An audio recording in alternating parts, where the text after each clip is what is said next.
ஹரே ராமா ஹரே கிருஷ்ணா. கற்பூர காலை வணக்கம். இன்று நாம் காணவிருக்கும் ஸ்லோகம், பாடல், ஆன்மீக கதை வழங்குபவர்கள் பாஸ்கரா கற்பூரம். பூஜைக்கென்றே புத்தது பரிசுத்தமான பாஸ்கரா கற்பூரம் மற்றும் சாம்பிராணி வகைகள், சேலம். இன்றைய ஸ்லோகம்: சாந்தாகாரம்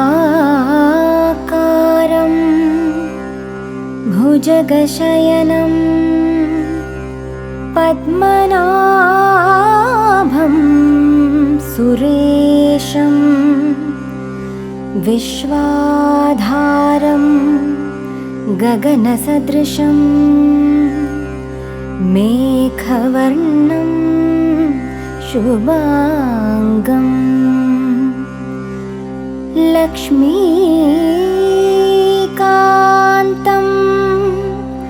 கமலநயனம் யோகிபிர்த்யானகம்யம்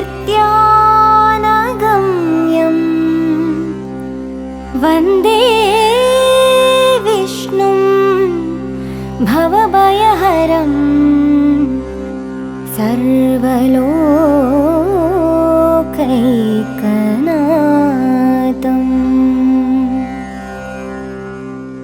இன்றைய பாடல்: வன்பும் எளிமையும் சூழும் நாட்டிலே, வன்பும் எளிமையும் சூழும் நாட்டிலே, வாழ்வில் உணர்வு சேர்க்க எம் வாழ்வில் உணர்வு சேர்க்க நீ அன்றை நற்றமிழ் கூத்தின் முறையினார், அன்றை நற்றமிழ் கூத்தின் முறையினார் ஆடி காட்ட மாட்டாயா கண்ணே, ஆடி காட்ட மாட்டாயா.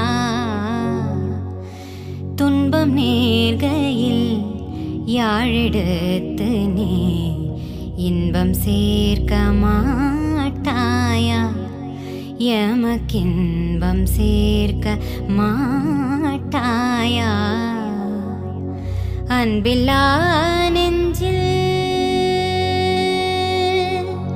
அன்பில்லா நெஞ்சில் தமிழில் பாடினே அல்லல் நீக்க மாட்டாயா கண்ணே, அல்லல் நீக்க மாட்டாயா. துன்பம் நேர்கையில் யாழெடுத்து நீ இன்பம் சேர்க்க மாட்டாயா, எமக்கின்பம் சேர்க்க மாட்டாயா.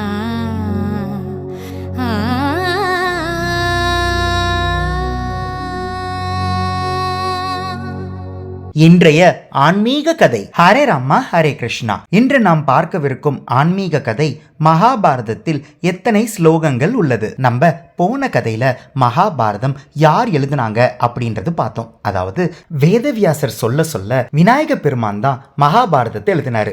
மொத்தம் 60 லட்சம் ஸ்லோகங்களை விநாயக பெருமான் கையால் எழுதினாரு. எழுதி முடிச்சதுக்கு அப்புறமா வேதவியாசர் சிவபெருமான் கிட்ட இந்த 60 லட்சம் ஸ்லோகமும் எடுத்துட்டு போய் கையில கொடுத்து அவர்கிட்ட ஆசீர்வாதம் வாங்கி, இதை நான் கலியுகத்தில் இருக்கிற மக்களுக்கு எடுத்துட்டு போய் கொடுக்க போறேன் அப்படின்னு சொல்றாரு.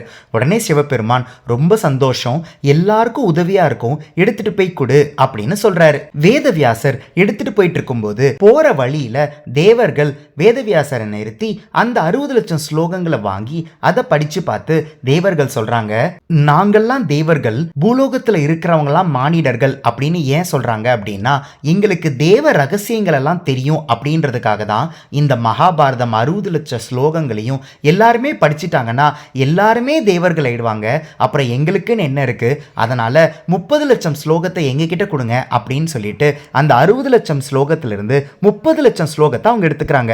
மிச்சம் இருக்கிற 30 லட்சம் ஸ்லோகத்தை வேதவியாசர் எடுத்துட்டு போயிட்டு இருக்கிறாரு. போற வழியில பித்ருக்கள் எல்லாம் நின்று அவங்க அந்த 30 லட்சம் ஸ்லோகத்தை வாங்கி படிச்சு அவங்க என்ன சொல்றாங்கன்னா, நாங்கள்லாம் எப்படியாவது மோட்சம் அடையணும், இந்த ஸ்லோகங்கள் எங்களுக்கு ரொம்ப உதவியா இருக்கும், இந்த 30 லட்சம் ஸ்லோகத்துல 15 லட்சம் ஸ்லோகத்தை எங்க கிட்ட கொடுங்க அப்படின்னு கேட்கிறாரு. 15 லட்சம் ஸ்லோகத்தை அவங்க கிட்ட கொடுத்துட்டு மிச்சம் இருக்கிற 15 15 லட்ச ஸ்லோகத்தை எடுத்துக்கிட்டு பூலோகத்தை நோக்கி வரும்போது ராட்சசர்கள் வேதவியாசரை நிறுத்தி அந்த 15 லட்ச ஸ்லோகத்தை வாங்கி பார்க்கறாங்க.